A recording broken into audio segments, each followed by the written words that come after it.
Hey, what's up everybody? We're back. Just a quick little video today, give y'all something different. If we only did hunting related content, we'd probably be out of content come January when hunting season ends. So what we're gonna do today, as I said before in some of our videos, we do competition barbecue. Love to do it. Just finished up a competition. Took 10th place in ribs out of 70 teams. So not terrible, but we want to kick it up a little bit. So what I'm going to do today is I'm going to show you the recipe we're going to use to try to boost that result. So follow along if you like. If you prefer the hunting content, we got plenty of other videos for that. But if y'all want to see something different, we're glad you're here. Stay. All right, so got to have the lid on this, keep the dog out of it.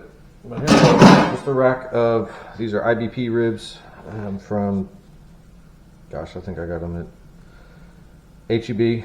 We're going to get it opened up. First thing you're going to want to do, especially if you're doing competition ribs, is you got to get the membrane off the back. If you've ever eaten into a rib and you've had like a papery texture at the bottom of it on the bone side, that comes from this membrane. So now what we are going to do is we're going to flavor it like it's a competition rib, but I'm not going to trim it like it's a competition rib. My goal is flavor profile, tenderness, all that stuff. I'm not worried about presentation this go around. So we're going to do a little bit of trimming. I need a better knife to get. We're going to take this flap off here. Just that will not cook well, and then that also gives us better access to that membrane.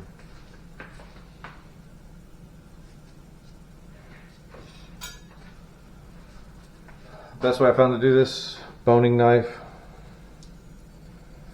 I am going to save this, and I'm probably going to throw it on the pit next to it. Normally I'd do rib tips from a trimmed rack. This rack was trimmed pretty well, if I'm being honest with you. So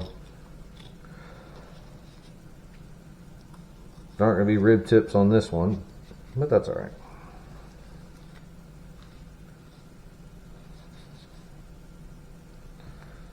So there we go. Like I said, I'm going to throw that on there, see if we can render it, see how it tastes. It's probably going to be a little stringy with all that silver skin, so also may not. So get this little fatty, well, I might use that as my starter. So there's a million different videos and different ways that guys like to get that membrane off. I've tried most of them, to be honest with you. They all work sometimes, and then none of them work 100% of the time. So just take your time. Find a spot that it's a little bit loose and start peeling.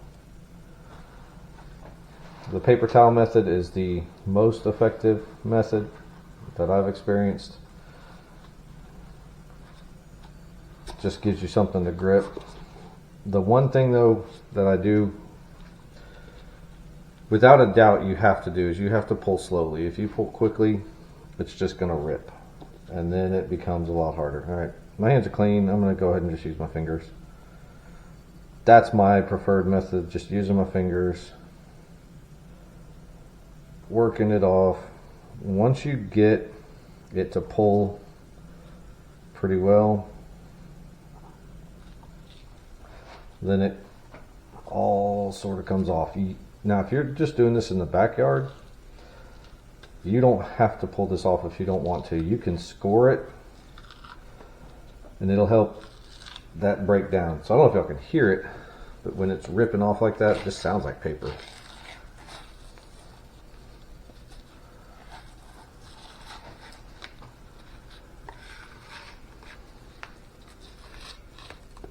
There we go. Get this little bit off here.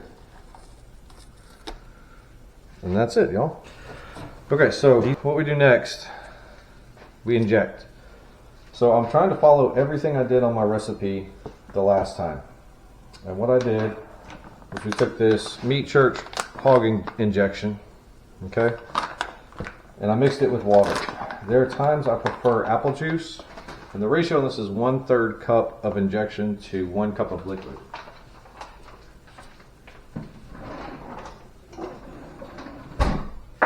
So I normally prefer to use apple juice. I forgot to bring it to the cook-off, so I use water, and because I'm trying to do the same thing I did at cook-off with one small change, I'm using water again here. So 1/3 cup, and then a cup of water. And we're using very highly filtered RO water, reverse osmosis.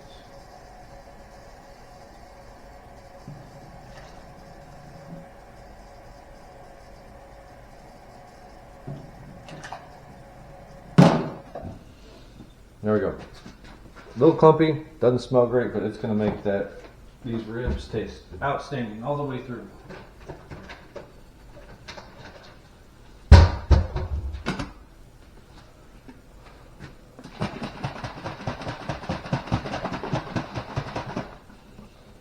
Normally I use a blender bottle for this, but we're actually using that for the ranch dressing that we made because our ranch dressing bottle broke.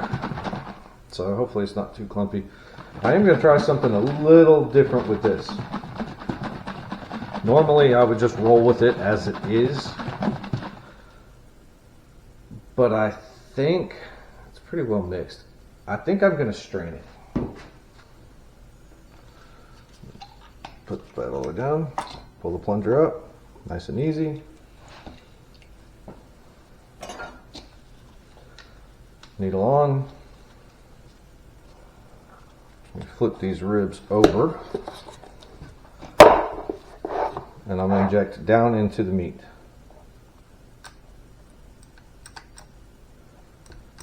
Goal is to get this to plump up.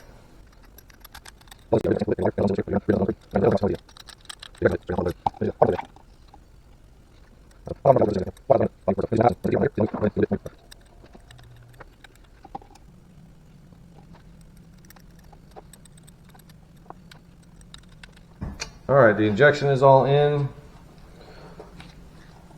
I always start my seasoning on the back side. So, Fiesta fajita seasoning, it's just a simple salt, pepper, garlic blend. It's a very fine grind. I try not to over season the bone side because I tend to find that the more seasoning you put on it, especially anything that has salt in it, which pretty much all these do, the more the bones tend to poke through. So I like this one. It's a very fine seasoning. It doesn't have, it just melts into the meat. So, okay, next we're gonna go with some Killer Hogs D barbecue rub. Now, I know I said I was gonna do it exactly like I did at the competition. The reality of it is I don't have the one I used at the competition. I thought I did, and I don't have time to go get some more. So before, because I need to get these going today. So we're gonna use this. It's a very similar seasoning. Gives it that nice mahogany color. Hopefully I don't have to open up the next, but if I do, I do. If you guys do barbecue, experiment. Try different things. See if you like the way that it turns out. But my suggestion is going to be change one thing at a time.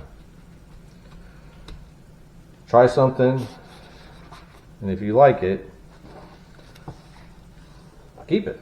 If you feel like you need to change something, that's fine, but just change one thing. Otherwise, if you end up changing 5 things and you make something that's outstanding, you don't know what was the difference. So, same thing here, meat side. We're going to go a little bit heavier with all the rubs.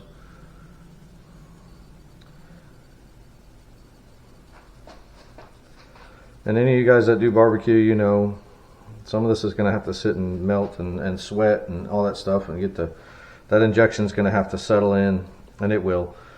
So I get these seasoned up. Then I'm going to put the cover back on here, which I stupidly threw into the sink and now is wet. But I'm going to get that cleaned up, put the cover back on here so the dog can't get after it. And then I'm going to let this all just sit while I go get the drum started.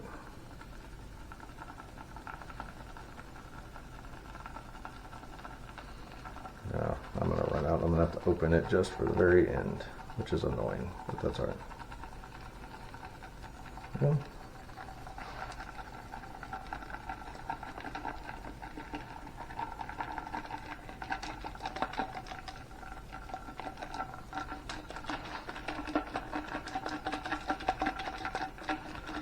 You know what?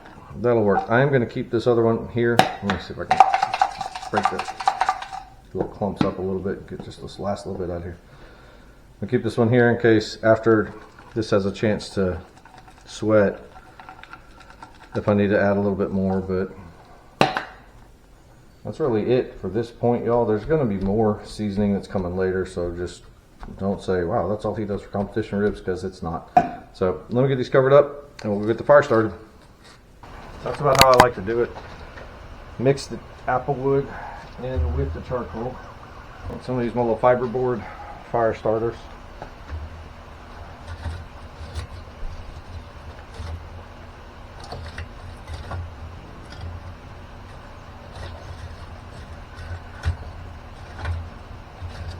So this is not the fastest way to start a drum.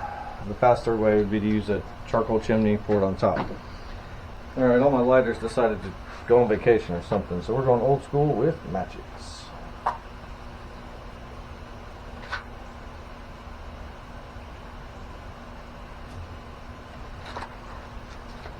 Open that valve, let the air get in there.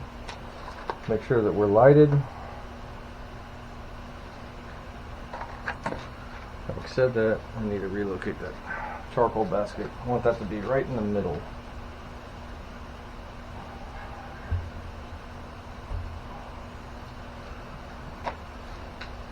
So if you haven't messed with the drum before, I'll give you a little look inside. And I'm done. I'm not in the middle. I must be a little off. So I don't know if you can see the flame. So that's not ash down there. That is actually kitty litter, with the intention of it collecting any grease, and then after a few cooks we kind of strip it out and start over. It just helps to keep it clean. There we go. That's pretty close to center. Alright, so we're going to let that get started. Come back here in a little bit, check on it.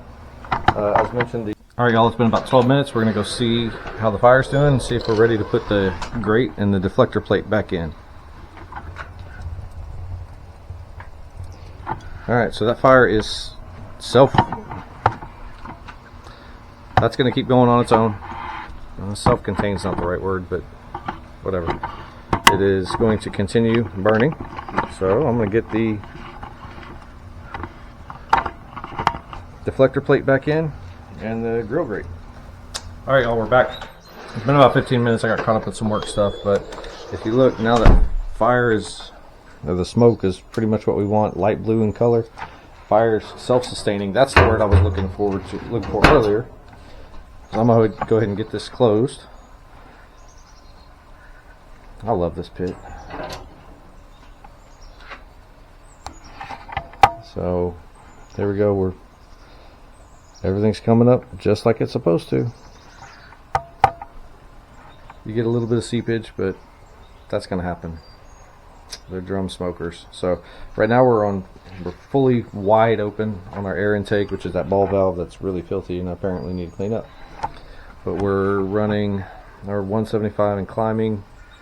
I'm going to start to clamp this down at about 250, and that should carry over to about 275 for the cooking.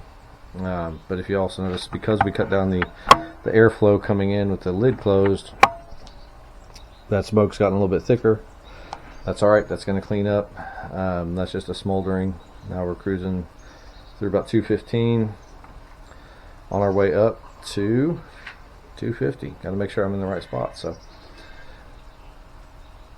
just gonna sit here and watch it. It should go up pretty quick. These things are fantastic as far as adjusting the temperature. They work so well, so it's a quick adjustment.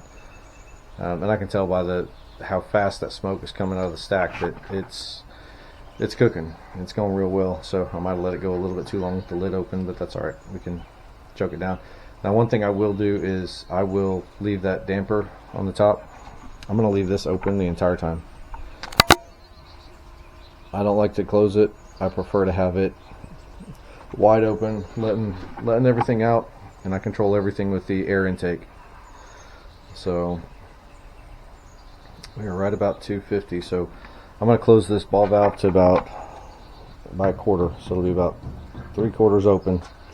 That's usually right about where I get the ideal for cooking at 275. So should be good to go in just a few minutes. So hang out for a little bit. Let's actually, I'll tell you what, I'm gonna take you inside. We're gonna go check on those ribs real quick, see how they're sweating. So let's take a look and see. Yep, it's sweating pretty well. What I am gonna do, I'm gonna give it just another little coating of that Killer Hogs while that's coming up to temperature, and we're going to put it on there. After that, I'll be back with y'all before we put it back on. All right, y'all, just a couple minutes later, and if you look, temperature is there. We are almost at 275. We're at about 270 right now, which is close enough for me. And like I said, that smoke didn't take long to get cleared up. It was just long enough for me to go back inside and put that seasoning on the ribs to finish it up.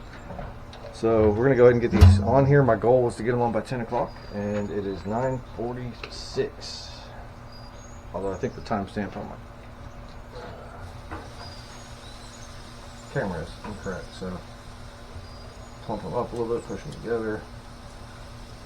There we go. Make sure they're straight. Alright, so again, guys, these are competition style ribs. Like I said, not everything competition level, but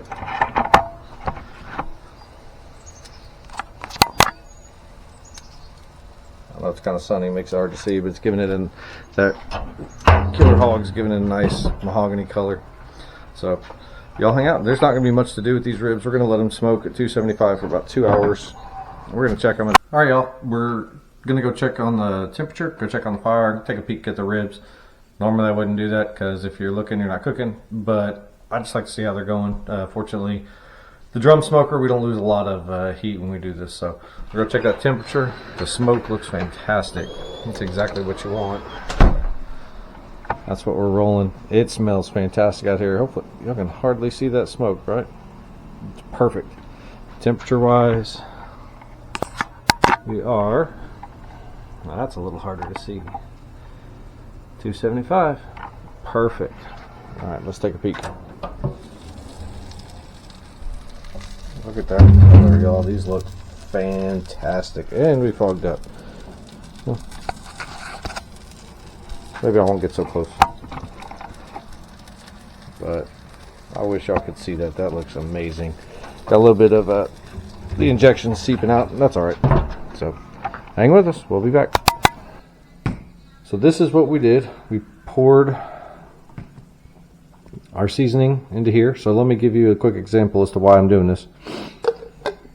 I felt like the ribs that I did, the tenderness was fantastic. The sweetness was there. The savoriness was there at the beginning. Where I felt like it was missing was at the end. There was just nothing, and I don't like that. I want to have a complete flavor profile. So we're gonna try this. I haven't done this yet. I wanted to add something that would add a little bit of savory to it. So what I'm gonna do with this, get this basically turned into almost a powder right now. It's just a rub. And I'm going to sprinkle it on the finished ribs once they're done, and we're going to see how that turns out. That's pretty much the only thing that we're really changing, other than obviously the seasoning, since I ran out of the seasoning that I used. But let's go. Let's make our dust.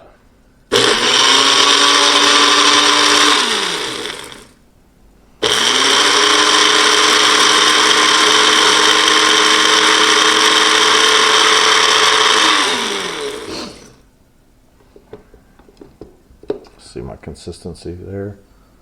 Oh, that's perfect. All right, so let me see if I can show you guys. Oh, the pepper in that. Excuse me. Don't ever smell that. So if y'all can tell that, let me get that light just right in there. Excuse me. We just chopped it up a little bit more.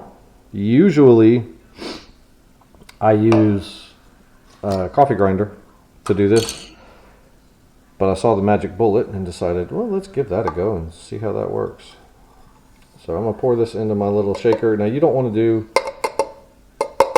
too much of this at once if you are making a finishing dust, because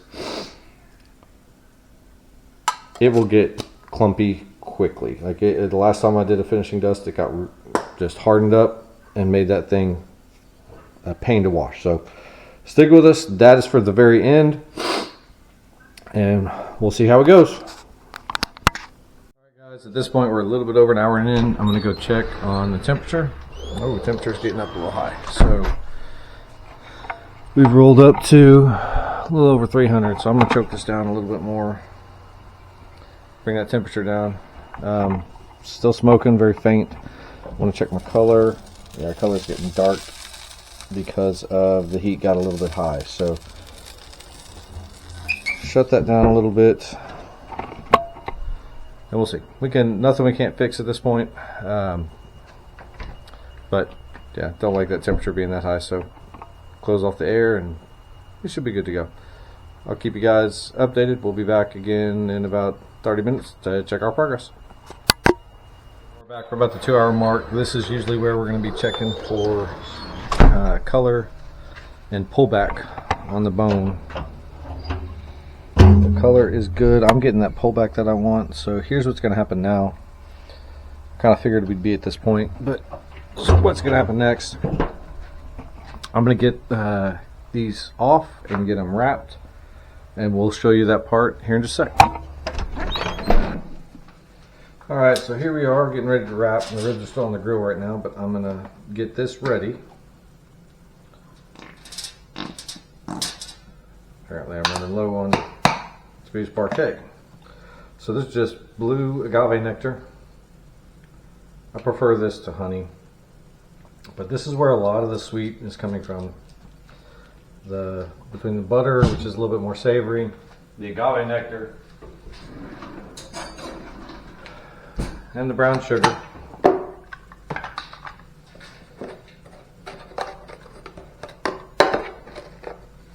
So I'm going to go meat side up. So I'm just doing a light coat of this here.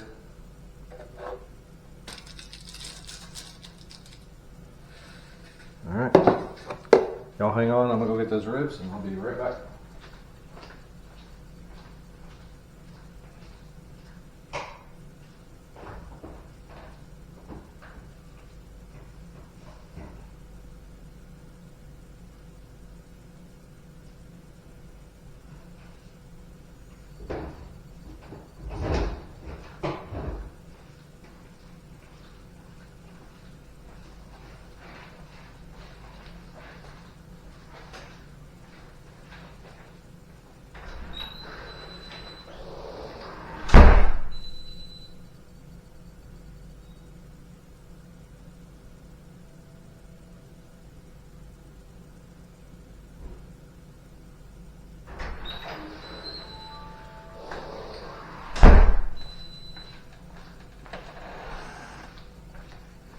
So as you can see, got some elasticity in the ribs, but they're not overcooked. Get some of this char off. So we're just going to do the same thing. I can take this off now because after this my hand's going to be clean. Make it work. So one of the things this is going to do, obviously the parquet is going to add that rich flavor to it. I can never get all of this out. My kid said, make a big circle. It's going to add a little bit of savory, just a rich flavor, but it's also adding moisture into the foil. I am a foil guy. I prefer foil. For ribs, I prefer foil over butcher paper. Brisket, butcher paper. I guess for pork in general, I'm a foil guy. Beef, I'm more butcher paper. So, all right, now we're going to come back with our agave nectar.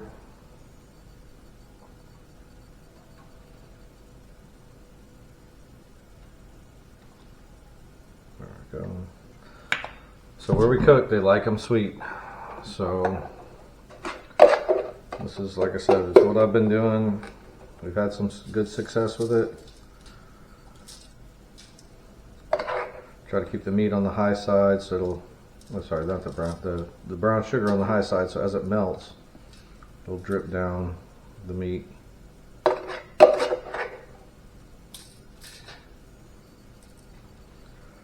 But we're gonna get these steamed up, keep that moisture in there, tenderize them. They won't be taking on any more smoke at this point. But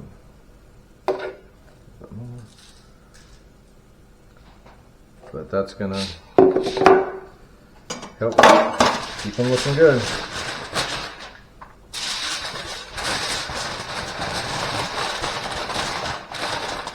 That back up.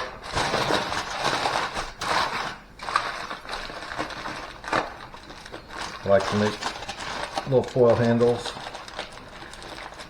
Alright, I'm gonna go get these back on the grill. Alright, y'all, we're back. So as you can see, I took the ribs off of the pit. We're gonna check them out, check out their tenderness. They shouldn't have gotten any more color on them, and it doesn't look like they did. The moisture is there. Let me see. Yeah, the moisture is really there. One hand, sorry. So see just how tender they are. Oh yeah, those are sloppy. All right, so now what we're gonna do, these are gonna go back on the pit for about 15 minutes to let that bark firm up just a little bit. Then I'm gonna come back and I'm gonna hit them with a honey glaze and finishing sauce. That's going to sit on them for, you know what, I'm gonna change, I said before, change one thing at a time. I'm breaking that rule. I'm gonna change two things. So what I'm gonna do is I'm gonna let these go back on the grill and sit for about 30 minutes. Then I'm gonna pull them off, and then I'm going to glaze them. And then I'm gonna let them sit probably in the oven for 15-20 minutes, let them kind of cool a little bit, let that glaze kind of set. And we're gonna experiment with that. That's just gonna be a finished thing, whether the glaze is too tacky or didn't set well enough. So we'll see, but hang with us and we'll be back to wrap this up. All right, y'all, we're back. Something interesting. I don't know if it's the brown sugar I put on or the Killer Hogs. I really don't know, but there's a texture on top of this I really don't like, but we'll see how it all turns out. So I'm getting the glaze on here now. As it warms up, it'll get a little bit more viscous. It's a big word. So just kind of glaze it gently on. You don't want to, although I don't love the way that it looks, I still don't want to brush off any of that seasoning.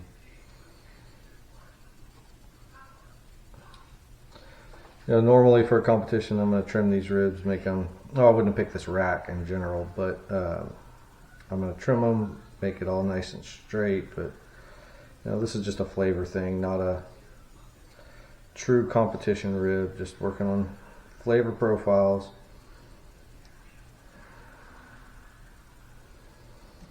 So a little more here.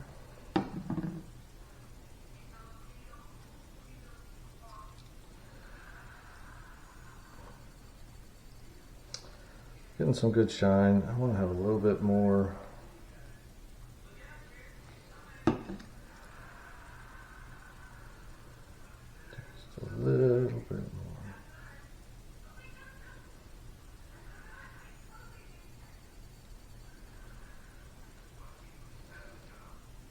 Yeah, this would be a disappointing rack to turn in.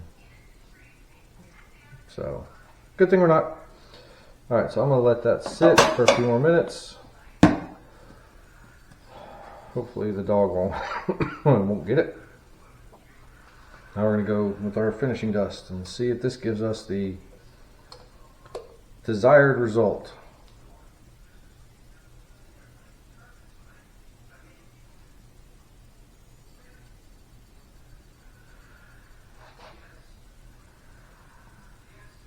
Oh, shaky, shaky. There we go.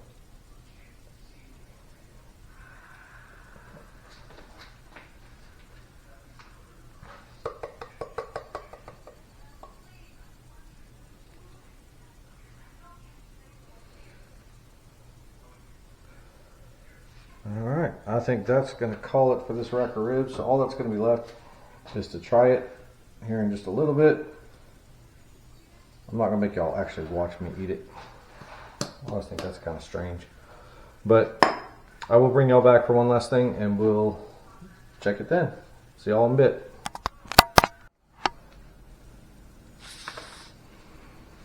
All right, y'all, we're back. I'm gonna show you real quick. Nice smoke ring on that. Very juicy rib. Good color. I don't like the texture on it, but good color. I'm just gonna edit out the part where I try it, but I'm gonna give it a shot right now. And sorry I'm wearing gloves. I literally just washed my hands, so. All right, y'all, let me give you my final thoughts on that. Tenderness, perfect. Texture, good, really good with the meat.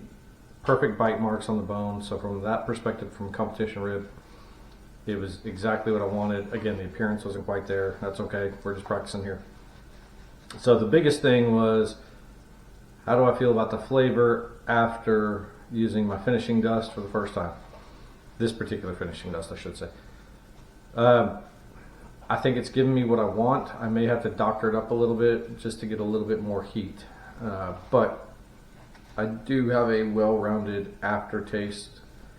It's not just pure sweet, a lot more depth of flavor.